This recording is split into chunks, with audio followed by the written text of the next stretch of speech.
Historia de los patriarcas y profetas. Capítulo 48. La repartición de Canaán.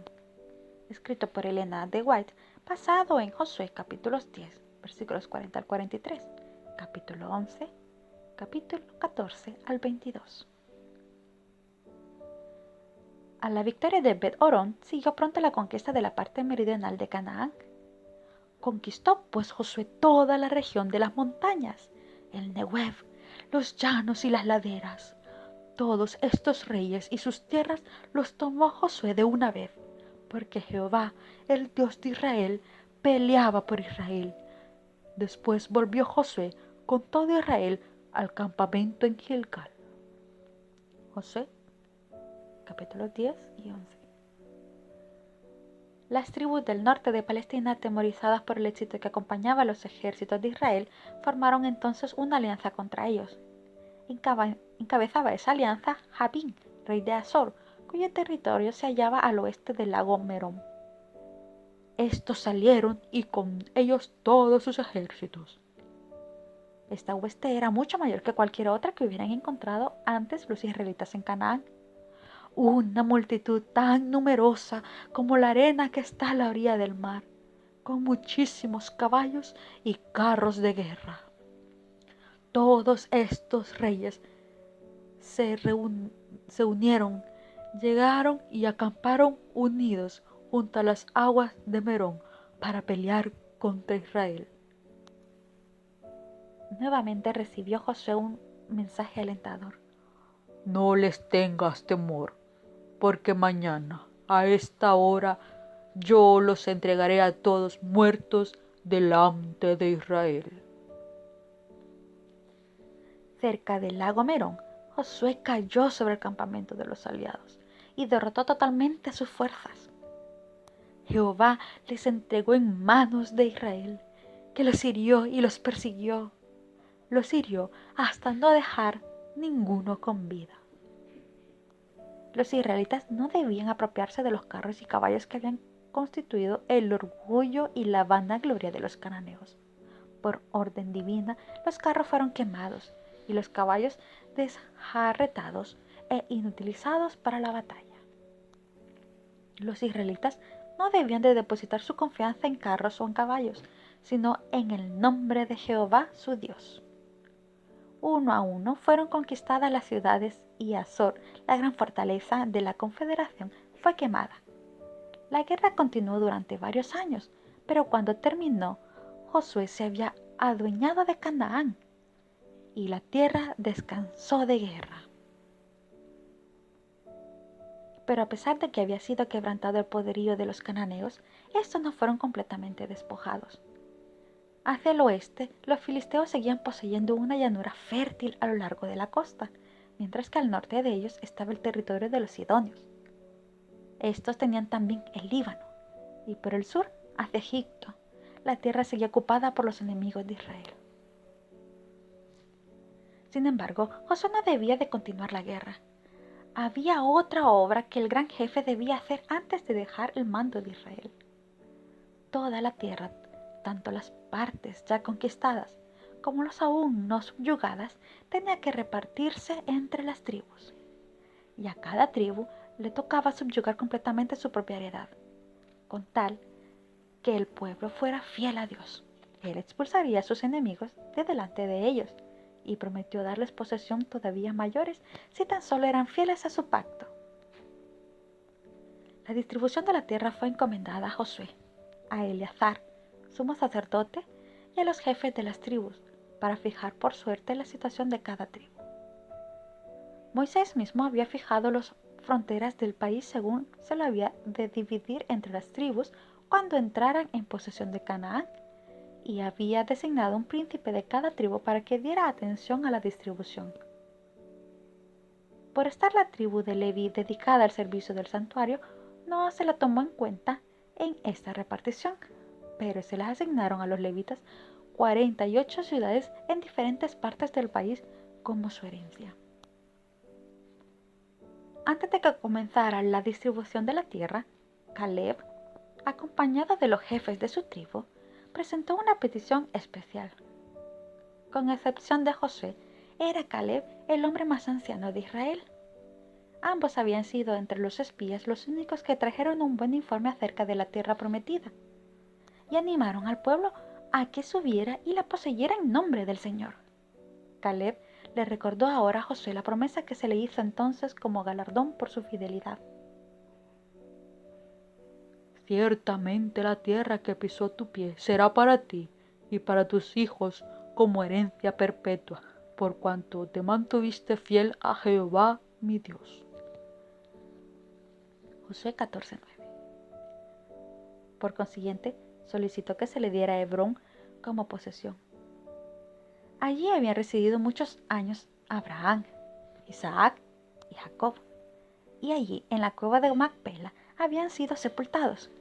Hebrón era la capital de los temibles anaseos, cuyo aspecto formidable tanto habían amedrentado a los espías, y por su medio anodado el valor de todo Israel. Este sitio, sobre todos los demás, era el que Caleb, confiado en el poder de Dios, eligió para heredad. Pues bien, ahora Jehová me ha hecho vivir, como él dijo, estos 45 años desde el tiempo que Jehová dijo estas palabras a Moisés. Y ahora tengo 85 años de edad. Todavía estoy tan fuerte como el día en que Moisés me envió. ¿Cuál era mi fuerza entonces? Tal es ahora mi fuerza para combatir, para salir y para entrar. Dame, pues, ahora este monte del cual habló Jehová aquel día. Tú mismo oíste entonces que los anaseos están allí y que hay ciudades grandes y fortificadas. Si Jehová está conmigo, los expulsaré, como Jehová ha dicho. Esta petición fue apoyada por los principales hombres de Judá. Como Caleb mismo era representante de su tribu, designado para colaborar en la repartición de la tierra, había preferido tener a estos hombres consigo al presentar su pedido, para que no hubiera apariencia siquiera de que se valía de su autoridad para satisfacer fines egoístas. Lo que pedía le fue otorgado inmediatamente. A ningún otro podía confiarse con más seguridad la conquista de esa fortaleza de gigantes. Josué entonces lo bendijo y dio a Caleb, hijo de Jefone, a Hebrón como heredad, por cuanto se había mantenido fiel a Dios. Josué 13:14. La fe de Caleb era en esa época la misma que tenía cuando su testimonio contradijo el informe desfavorable de los espías. Él había creído en la promesa de Dios de que pondría su pueblo en posesión de la tierra de Canaán, y en esto había seguido fielmente al Señor. Había sobrellevado con su pueblo la larga peregrinación por el desierto y compartido las desilusiones y las cargas de los culpables. No obstante, no se quejó de esto, sino que ensalzó la misericordia de Dios que le había guardado en el desierto cuando sus hermanos eran eliminados, en medio de las penurias, los peligros y las plagas de las peregrinaciones en el desierto durante los años de guerra desde que entraron en Canaán. El Señor lo había guardado y ahora que tenía más de 80 años, su vigor no había disminuido. No pidió una tierra ya conquistada, sino el sitio que por sobre todos los demás los espías habían considerado imposible de subyugar. Con la ayuda de Dios, quería arrebatar aquella fortaleza de manos de los mismos gigantes cuyo poder había hecho tambalear la fe de Israel. Al hacer su petición, no fue movido Caleb por el deseo de conseguir honores o engrandecimiento.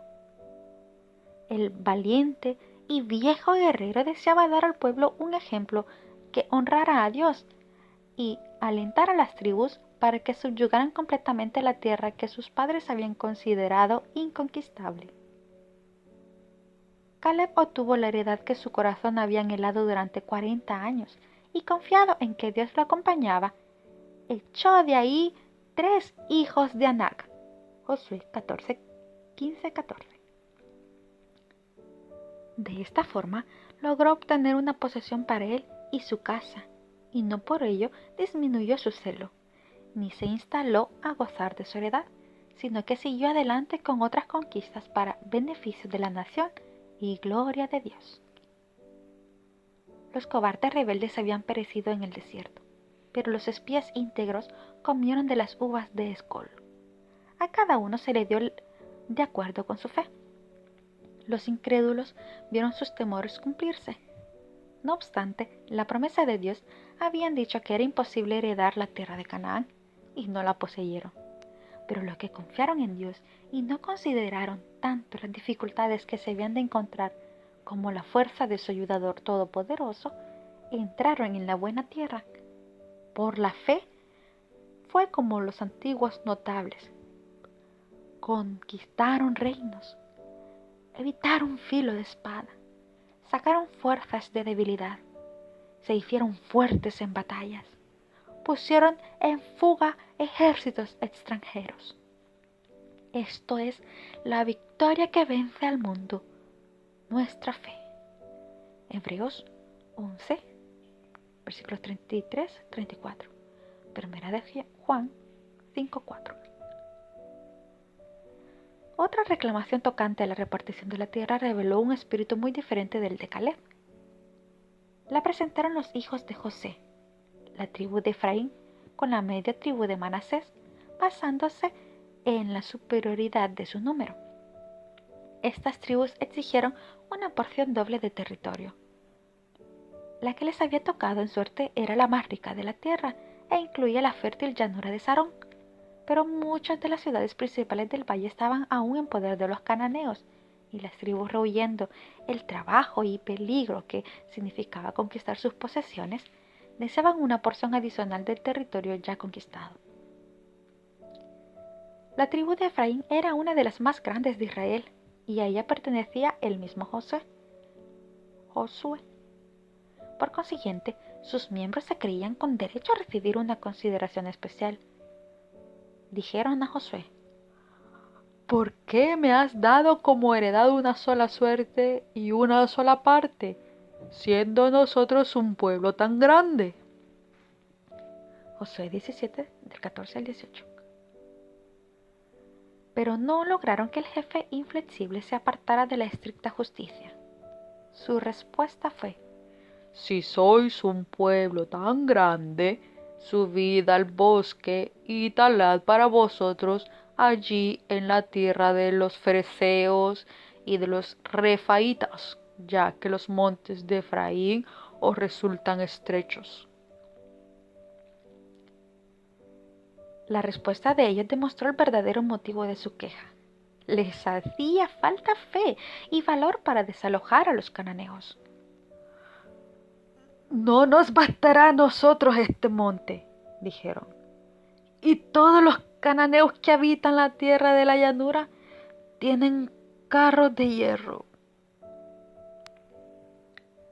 El poder del Dios de Israel había sido prometido a su pueblo, y si los efraimitas hubieran tenido el valor y la fe de Caleb, ningún enemigo habría podido oponérseles. Josué encaró firmemente el deseo y manifiesto de ellos de evitar los trabajos y peligros. Les dijo: tú eres un gran pueblo y tienes un gran poder.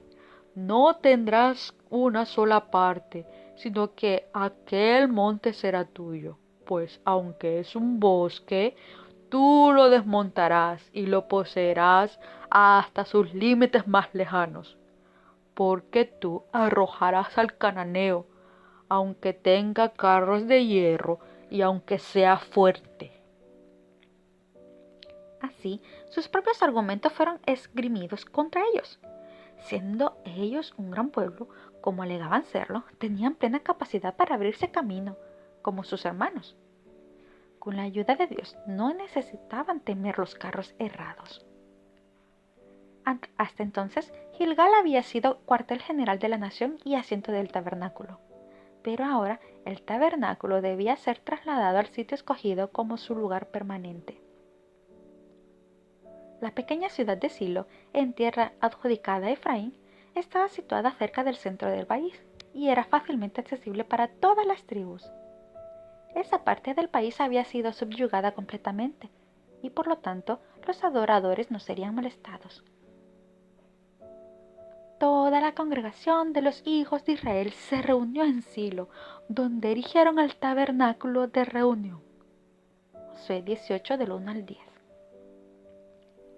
Las tribus que aún estaban acampadas cuando se trasladó el tabernáculo de Gilgal a Silo, lo siguieron y acamparon cerca de esa ciudad para que se dispersaron para ocuparse sus respectivas heredades, hasta que se dispersaron. El arca permaneció en Silo durante 300 años, hasta que, a causa de los pecados de la casa de Elí, cayó en manos de los filisteos, y Silo fue destruido totalmente. Ya no volvió a colocarse el arca en el tabernáculo en ese lugar, pues el servicio del santuario se trasladó por último al templo de Jerusalén. Y Silo se convirtió en una localidad insignificante. Solo quedan algunas ruinas para señalar el sitio que ocupó. Mucho después, la suerte que corrió a aquel pueblo sirvió para amonestar a Jerusalén. Id ahora a mi lugar en Silo, donde hice habitar mi nombre al principio, declaró el Señor por medio del profeta Jeremías, y ved lo que le hice por la maldad de mi pueblo Israel. Haré también a esta casa, sobre la cual es invocado mi nombre, en la que vosotros confiáis, y a este lugar que os di a vosotros y a vuestros padres, como hice a Silo. Jeremías 7, del 12 al 14. Y después que acabaron de repartir la tierra, y cuando ya todas las tribus habían recibido la heredad que les tocara, Josué presentó su derecho. A él, como a Caleb, se le había prometido una herencia especial. No pidió, sin embargo, una provincia grande, sino una sola ciudad. Le dieron la ciudad que él pidió, y él reedificó la ciudad y habitó en ella. Josué 19:40, del 9 al 50. El nombre que se le puso a la ciudad fue Timnat-Sera, la parte que sobra, y atestiguó para siempre el carácter noble y espíritu desinteresado del vencedor, que, en vez de ser el primero en apropiarse del botín de la victoria, postergó su derecho hasta que los más humildes de su pueblo habían recibido su parte. 6 de las ciudades dadas a los levitas, 3 a cada lado del Jordán, fueron designadas como ciudades de refugio, a las cuales pudieran huir los homicidas en busca de seguridad. La designación de estas ciudades había sido ordenada por Moisés, para que en ellas se refugiara el homicida que hiera a alguien de muerte sin intención. Esas ciudades serán para refugiarse del vengador, dijo, y así no morirá el homicida antes de haber comparecido a juicio delante de la congregación. Números 35 del 11 al 12. Lo que hacía necesaria esta medida misericordiosa era la antigua costumbre de vengarse particularmente, que encomendaba el castigo del homicida al pariente o heredero más cercano al muerto. En los casos en que la culpabilidad era clara y evidente, no era necesario esperar que los magistrados juzgaran al homicida. El vengador ya podía buscarlo y perseguirlo donde quiera que lo encontrara. El Señor no tuvo a bien abolir esa costumbre en aquel entonces, pero tomó medidas para afianzar la seguridad de los que sin intención quitaran la vida a alguien. Las ciudades de refugio estaban distribuidas de tal manera que habían una a medio día de viaje de cualquier parte del país. Los caminos que conducían a ellas debían conservarse en buen estado, y a lo largo de ellos se tenían que colocar letreros que llevaran en caracteres claros y distintos la inscripción refugio o acogimiento, para que el fugitivo no perdiera un solo momento. Cualquiera, ya fuera hebreo, extranjero o peregrino, podía valerse de esta medida. Pero si bien no se debía matar precipitadamente al que no fuera culpable, el que lo fuera no había de escaparse al castigo. El caso del fugitivo debía ser examinado con toda equidad por las autoridades competentes, y solo cuando se comprobaba que era inocente de toda intención homicida podía quedar bajo la protección de las ciudades de asilo. Los culpables eran entregados a los vengadores. Los que tenían derecho a gozar protección podían tenerla tan solo mientras permanecieran dentro del asilo designado. El que saliera de los límites prescritos y fuera encontrado por el vengador de la sangre, pagaba con su vida la pena que entrañaba el despreciar las medidas del Señor. Pero, a la muerte del sumo sacerdote, todos los que habían buscado asilo en las ciudades de refugio quedaban en libertad para volver a sus respectivas propiedades. En un juicio por homicidio, no se podía condenar al acusado por la declaración de un solo testigo, aunque hubiera graves pruebas circunstanciales contra él. La orden del Señor fue: cualquiera que dé muerte a alguien, según la declaración de los testigos, morirá el homicida. Pero un solo testigo no bastará para condenar a una persona a muerte. Número 35-30. Fue Cristo quien le dio a Moisés estas instrucciones para Israel, y mientras estaba personalmente con sus discípulos en la tierra, al enseñarles cómo debían tratar a los pecadores, el gran maestro repitió la lección que el testimonio de un solo hombre no basta para condenar ni absolver. Las cuestiones en disputa no han de decidirse por las opiniones de un solo hombre. En todos estos estatutos, 2 o más han de reunirse y llevar juntos la responsabilidad, para que en boca de 2 o 3 testigos conste toda palabra. Mateo 18:16. Si el enjuiciado por homicida era reconocido culpable, ninguna expiación ni rescate podía salvarle. El que derrama sangre del hombre, por otro hombre su sangre será derramada. No aceptaréis rescate por la vida del homicida, porque está condenado a muerte. Indefectiblemente morirá. De mi altar lo apartarás para que muera. Estas fueron las instrucciones de Dios juntamente con las siguientes. La tierra no puede ser purificada de la sangre derramada en ella, si no es por la sangre del que la derramó. Génesis 9:6, Números 35, del 31 al 33, y Éxodo 21:14. La seguridad y la pureza de la nación exigía que el pecado de homicidio fuera castigado severamente. La vida humana que solo Dios podía dar debía considerarse sagrada.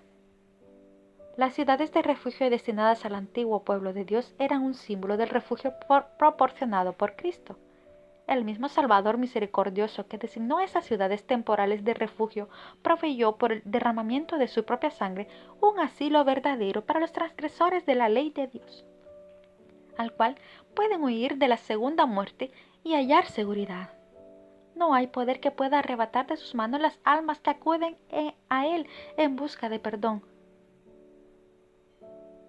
Ahora pues ninguna condenación hay para los que están en Cristo Jesús. ¿Quién es el que condenará? Cristo es el que murió, más aún el que también resucitó, quien además está a la diestra de Dios, el que también intercede por nosotros, para que tengamos un fortísimo consuelo los que hemos acudido para asirnos de la esperanza delante de nosotros. Romanos 8, versículo 1 y 34. Hebreos 6:18. El que huía a la ciudad de refugio no podía demorarse. Abandonaba su familia y su ocupación. No tenía tiempo para despedirse de los seres amados. Su vida estaba en juego y debía sacrificar todos los intereses para lograr un solo fin: llegar al lugar seguro. Olvidaba su cansancio y no le importaban las dificultades. No osaba aminorar el paso un solo momento hasta hallarse dentro de las murallas de la ciudad. El pecador está expuesto a la muerte eterna hasta que encuentre un escondite en Cristo. Y así, como la demora y la negligencia podían privar al fugitivo de su única oportunidad de vivir, también pueden las tardanzas y la indiferencia resultar en ruina del alma. Satanás, el gran adversario, sigue los pasos de todo transgresor de la santa ley de Dios, y el que no se percata del peligro en que se halla y no busca fervorosamente abrigo en el refugio eterno, será víctima del destructor. El prisionero que en cualquier momento salía de la ciudad del refugio era abandonado a la voluntad del vengador de la sangre. En esa forma se le enseñaba al pueblo a seguir celosamente los métodos que la sabiduría infinita había designado para su seguridad. Asimismo, no basta que el pecador crea en Cristo para el perdón de sus pecados. Debe, mediante la fe y la obediencia, permanecer en Él. Si pecamos voluntariamente después de haber recibido el conocimiento de la verdad, ya no queda más sacrificio por los pecados, sino una horrenda expectación de juicio y de hervor de fuego que ha de devorar a los adversarios. Hebreos 10, 26 y 27. Dos de las tribus de Israel, Gad y Rubén, con la mitad de la tribu de Manasés, habían recibido su heredad antes de cruzar el Jordán. Para un pueblo de pastores, las anchas llanuras de las tierras altas y valiosos bosques de Galaad y de Basán, que ofrecían extensos campos de pastoreo para sus rebaños y manadas, tenían atractivos que no podían encontrarse en la propia Canaán. Y las 2,5 tribus, deseando establecerse en esa región, se habían comprometido a proporcionar su cuota de soldados armados para que acompañaran a sus hermanos al otro lado del Jordán y participaran en todas sus batallas hasta que todos entraran en posesión de sus respectivas heredades. Esta obligación se había cumplido fielmente. Cuando las 10 tribus entraron en Canaán, 40,000 de los hijos de Rubén y los hijos de Gad y la media tribu de Manasés, armados listos para la guerra, pasaron hacia la llanura de Jericó delante de Jehová. Josué 4, del 12 al 13. Durante años habían luchado valientemente al lado de sus hermanos. Ahora había llegado el momento en que debían entrar en la tierra de su posesión. Mientras acompañaban a sus hermanos en los conflictos, también habían compartido los despojos y regresaron con grandes riquezas, con gran copia de ganado, con plata y con oro y metal y muchos vestidos. Josué 22. Todo lo cual debían compartir con los que se habían quedado al cuidado de las familias y los rebaños.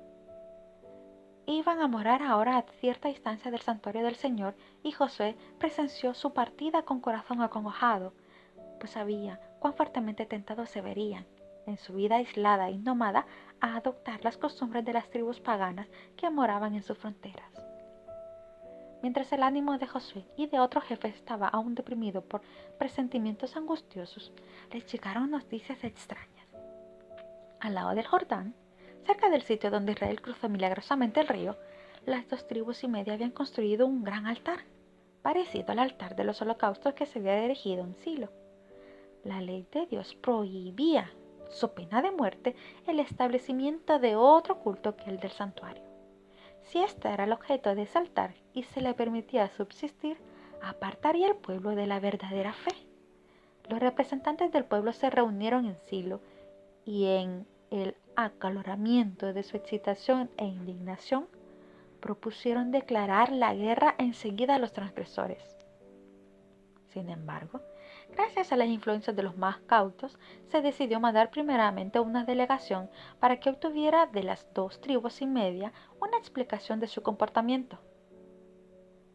Se escogieron 10 príncipes, uno de cada tribu. Encabezaba esta delegación Finés, que se había distinguido por su celo en el asunto de Peor. Las 2,5 tribus habían cometido un error al llevar a cabo, sin explicación alguna, un acto susceptible de tan graves sospechas. Los embajadores, dando por sentado que sus hermanos eran culpables, les dirigieron reproches mordaces. Los acusaron de rebelarse contra Dios y los invitaron a recordar cómo habían caído castigados sobre Israel por haber juntado con Baal Peor. En nombre de todo Israel, Finés manifestó a los hijos de Gad y de Rubén que si no querían vivir en aquella tierra sin altar para el sacrificio, se les daba la bienvenida para que participaran en los bienes y privilegios de los hermanos al otro lado del río. Para responder esto, los acusados explicaron que el altar que habían construido no era para ofrecer sacrificios, sino sencillamente para atestiguar que a pesar de estar separados por el río, tenían la misma fe que sus hermanos de Canaán. Habían temido que en algún tiempo futuro podrían suceder que sus hijos fueran excluidos del tabernáculo, como quienes no tienen parte en Israel. Entonces, este altar erigido de conformidad con el modelo del altar de Jehová en Silo, atestiguaría que los fundadores y constructores de él adoraban también al Dios viviente. Con gran regocijo los embajadores aceptaron esta explicación y enseguida regresaron para llevar las buenas noticias a los que habían enviado. Toda idea de guerra fue desechada y el pueblo unido se regocijó y alabó a Dios. Los hijos de Gad y de Rubén grabaron entonces en su altar una inscripción que indicaba el objeto para el cual había sido erigido, y dijeron: «Testimonio es entre nosotros que Jehová es Dios». Así procuraron evitar futuras interpretaciones erróneas y eliminar cuanto pudiera ser causa de tentación. Cuán a menudo provienen serias dificultades de una simple interpretación errónea, hasta entre aquellos que son guiados por los móviles más dignos. Y sin el ejercicio de la cortesía y la paciencia, ¿qué resultados tan graves y aún fatales pueden sobrevenir? Las 10 tribus recordaban cómo, en el caso de Acán, Dios había reprendido la falta de vigilancia para descubrir los pecados que existían entre ellas. Ahora, habían decidido actuar rápida y seriamente, pero al tratar de evitar su primer error, habían llegado al extremo opuesto. En vez de hacer una investigación cortés, para averiguar los hechos del caso, se habían presentado a sus hermanos con censuras y condenación. Si los hombres de Gad y de Rubén hubieran respondido animados del mismo espíritu, el resultado habría sido la guerra. Si bien es importante, por un lado, que se evite la indiferencia al tratar con el pecado, es igualmente importante, por otro lado, que se evite los juicios duros y las sospechas infundadas. Muchos que son sensibles a la menor crítica dirigida contra su propio comportamiento dan, sin embargo, un trato excesivamente severo a las personas a quienes consideran en el error. La censura y el oprobio no lograron jamás rescatar a nadie de una opinión falsa, sino que más bien han contribuido a alejar a muchos del camino recto, por haberlos inducido a endurecer su corazón para no dejarse convencer. Un espíritu bondadoso y un comportamiento cortés, afable y paciente pueden salvar a los descarriados y ocultar una multitud de pecados. La prudencia manifestada por los hijos de Rubén y sus compañeros es digna de imitación. En tanto que se esforzaban sinceramente por hacer progresar la causa de la verdadera religión, fueron juzgados erróneamente y censurados con severidad. Pero no manifestaron resentimiento. Escucharon con toda cortesía y paciencia los cargos que sus hermanos les hacían, antes de tratar de defenderse. Y luego les explicaron ampliamente sus móviles y demostraron su inocencia. Así se arregló amigablemente la dificultad que amenazaba tener graves consecuencias. Aun cuando se los acuse falsamente, los que están en lo justo pueden permitirse tener calma y ser considerados. Dios conoce todo lo que los hombres no entienden o interpretan mal, y con toda confianza podemos entregarle nuestro caso. Él vindicará la causa de los que depositan su confianza en Él tan seguramente como sacó a la luz la culpa de Acán. Los que son movidos por el Espíritu de Cristo poseerán la caridad, que todo lo soporta y es benigna. Dios quiere que haya unión y amor fraternal entre su pueblo. En la oración que elevó Cristo precisamente antes de su crucifixión, Dios pidió que sus discípulos fueran uno como Él era uno con el Padre, para que el mundo creyera que Dios le había enviado.